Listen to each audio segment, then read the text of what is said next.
ಕರ್ನಾಟಕ ಚುಟುಕು ಸಾಹಿತ್ಯ ಪರಿಷತ್ ಕುಮಟಾ ಘಟಕದ ಆಶ್ರಯದಲ್ಲಿ ಕುಮಟಾ ತಾಲೂಕಿನ 4ನೇ ವರ್ಷದ ಚುಟುಕು ಸಾಹಿತ್ಯ ಸಮ್ಮೇಳನವನ್ನು ಕುಮಟಾ ಪುರಭವನದಲ್ಲಿ ಏಪ್ರಿಲ್ 26 ಶನಿವಾರದಂದು ಬೆಳಗ್ಗೆ 10 ಗಂಟೆಗೆ ನಡೆಸಲು ತೀರ್ಮಾನಿಸಲಾಗಿದೆ ಎಂದು ಚುಟುಕು ಸಾಹಿತ್ಯ ಪರಿಷತ್ತಿನ ಅಧ್ಯಕ್ಷ ಗಣಪತಿ ಅಡಿಗುಂಡಿ ಪ್ರಕಟಣೆಯ ಮೂಲಕ ತಿಳಿಸಿದ್ದಾರೆ. ಸಮ್ಮೇಳನದ ಸರ್ವಾಧ್ಯಕ್ಷತೆಗೆ ಹಿರಿಯ ಚುಟುಕು ಸಾಹಿತಿ ಕಲಾವಿದ ತಿಗ್ನೇಶ್ ಮಾಗೋಡ್ ಇವರನ್ನು ಸರ್ವಾನುಮತದಿಂದ ಆಯ್ಕೆ ಮಾಡಲಾಗಿದೆ.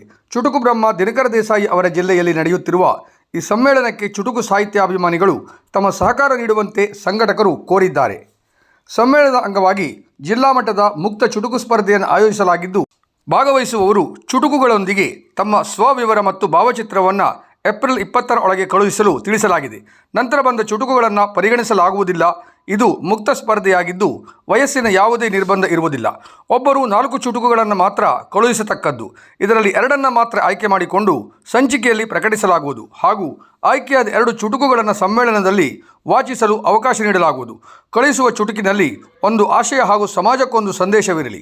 ಆಯ್ಕೆಯಾದ ಉತ್ತಮ 3 ಚುಟುಕುಗಳಿಗೆ ಪ್ರಶಸ್ತಿ ಪತ್ರದೊಂದಿಗೆ ಬಹುಮಾನ ನೀಡಲಾಗುವುದು ಹಾಗೂ ಭಾಗವಹಿಸಿದ ಎಲ್ಲ ಸ್ಪರ್ಧಾಳುಗಳಿಗೆ ಪ್ರಶಸ್ತಿ ಪತ್ರ ಮತ್ತು ಸ್ವರ್ಣ ಸಂಚಿಕೆಯನ್ನು ನೀಡಲಾಗುವುದು ಎಂದು ಅವರು ತಿಳಿಸಿದ್ದು, ಚುಟುಕುಗಳನ್ನು ಉದಯ್ ಎಸ್ ಮಡಿವಾಳ್, ಪೋಸ್ಟ್ ಹೆಗಡೆ, ತಾಲೂಕು ಕುಮಟಾ 581330 ಇವರಿಗೆ ಅಂಚೆಯ ಮೂಲಕ ಅಥವಾ 9008810592 ಈ ನಂಬರಿಗೆ ವಾಟ್ಸಪ್ ಮಾಡಬಹುದಾಗಿದೆ.